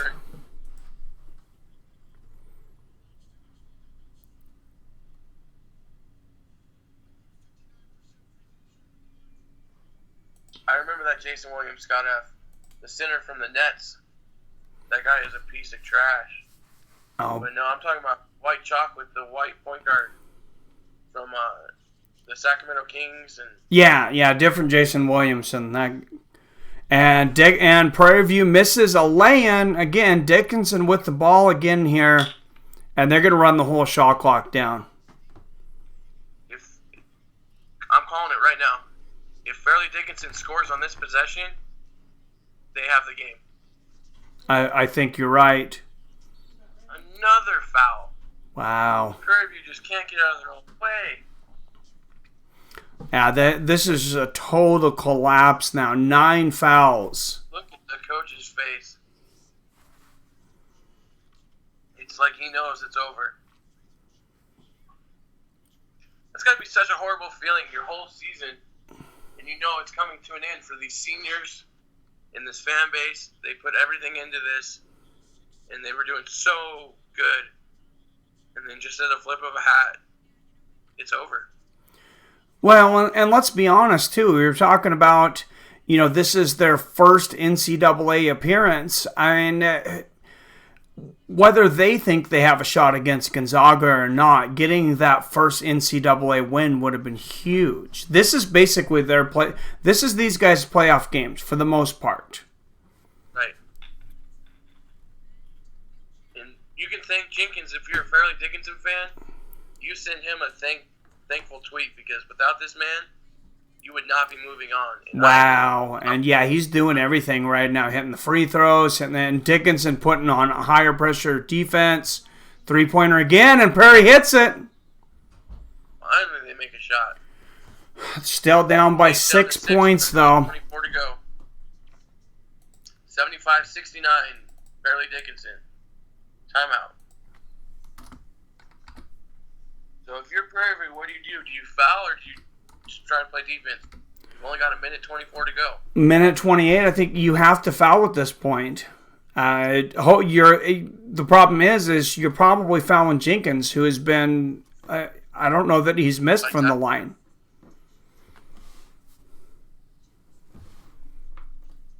Yeah, I don't think you have any other option besides the foul.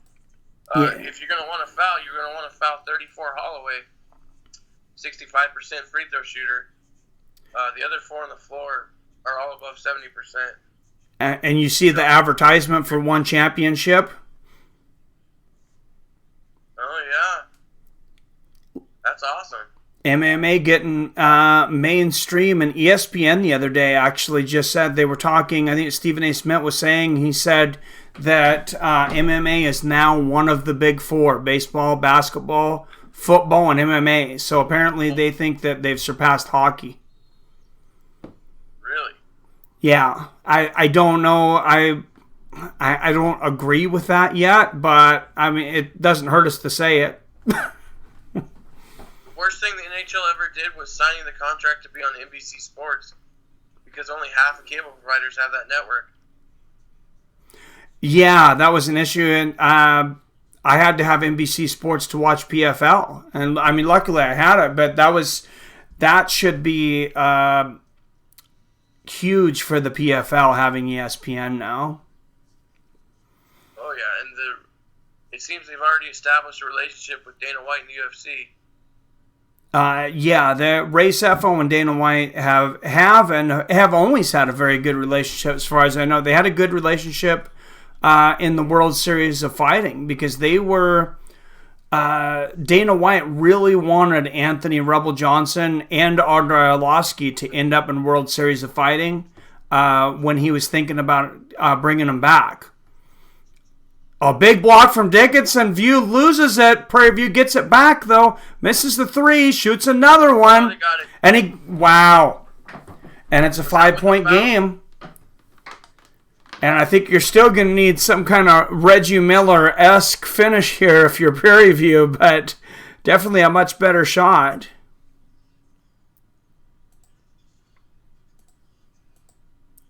That's just what the doctor ordered. And for those people that haven't, if you want to see what I believe is the greatest comeback in the history of all of basketball, look up Reggie Miller scores 11 points in 8 seconds. He got fouled shooting the 3 and made the free throw. That's a 4-point play. Oh, wow. Here we go. 4-point game. Not a foul. Dickinson coming out. Big pressure from Prairie View. They go for the steal. They needed to foul a little quicker here. Oh, I think they're like, oh, we're going to go for the steal. They're waiting for the right guy to have the ball, and now they have to, yeah. They let 10 seconds come off the clock. That's a little too much time. Every second is precious right now. Yeah, I agree with pressuring them to the full in the backcourt, especially as fast as Dickinson brought the ball up. But then as soon as they made it past the half court, you have to foul immediately. DJ Mexicano says, "What's up, Fights with Friends?" What's going on? We're doing good. How are you, Mexicano? Caleb Bishop at the line makes the first one. It's now a 5-point lead. Do you still shoot threes, or do you try to get a quick 2 if you're Prairie View now? I think you bring it down the field quickly and you kind of see what's open. I don't think you force the 3. You take the 2 if it's there. Let's see what Dickinson shows them. Oh, and they just take the 3 immediately in his face. There it is. 2-point game. And once again, Prairie View is right back in this. Timeout from Dickinson. He had nowhere to go with the ball. Suffocating pressure from Prairie View, trying to come back. Wow, this ended up being a much better game than we thought it would be in the first half. This is an amazing game right now. Down to a 2-point game. 78-76. Fairleigh Dickinson.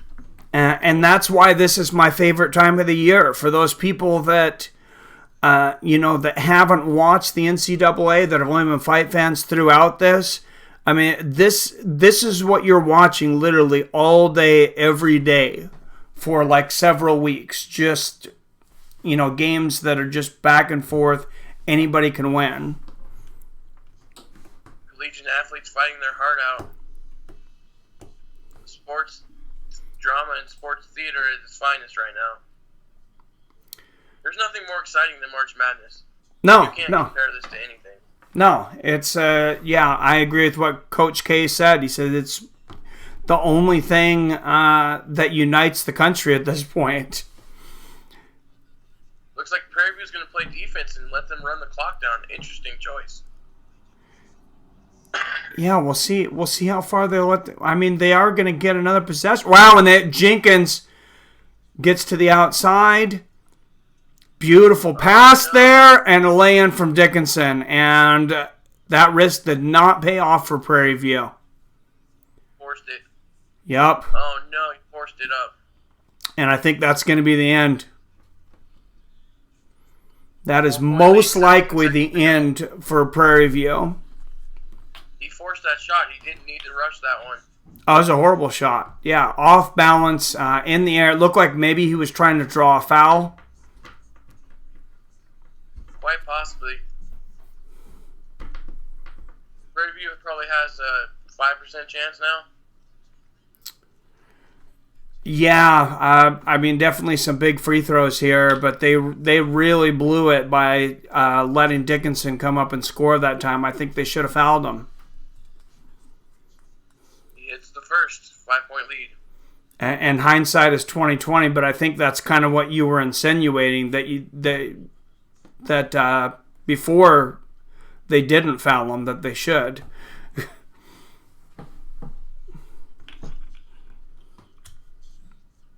Second shot is up. It's good. So it's a 6-point lead with 17 seconds to go. Well, this is going to take a miracle here. And he misses the layup. That's going to do it, That guys. is it. He dribbles it out. And Ferry Dickinson will face the number 1 seeded Gonzaga Bulldogs, 4:27 Pacific, Thursday night. Tremendous comeback by Fairleigh Dickinson. I am highly impressed. Awesome game. Highly impressed. Hey, those are two of the lowest teams. yeah, Look at the show we just got. And that's the thing throughout the entire tournament. It's like, I'm sure how many people watched this game? People, probably not a whole lot, but again, anybody who watched it, they're pretty happy they did. And a lot of people that missed it are probably kicking themselves right now. All right, so there's the time, Mike. It'll be 4:27 p.m. on Thursday. Gonzaga versus Fairleigh Dickinson on True TV. All right. Well, I've got to kick out for the evening. Hey, thanks for doing this with me, Billy. I appreciate it.